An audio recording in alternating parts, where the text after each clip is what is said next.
A strong magnitude 5.0 earthquake occurred in the North Pacific Ocean near the coast of Sakhalin Oblast, Russia, on July 30, 2025 at 8:40 Greenwich Mean Time.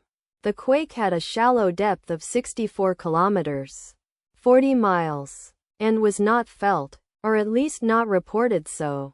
First to report, GFZ after 12 minutes.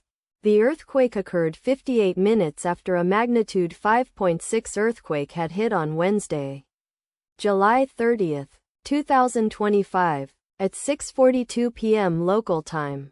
Asia, Kamchatka GMT +11.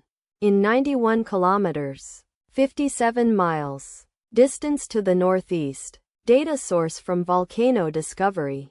Did you feel it? Let us pray. May the earthquake that occurred not affect our brothers and sisters there. May the earthquake not happen again. And may God protect everyone. Amen.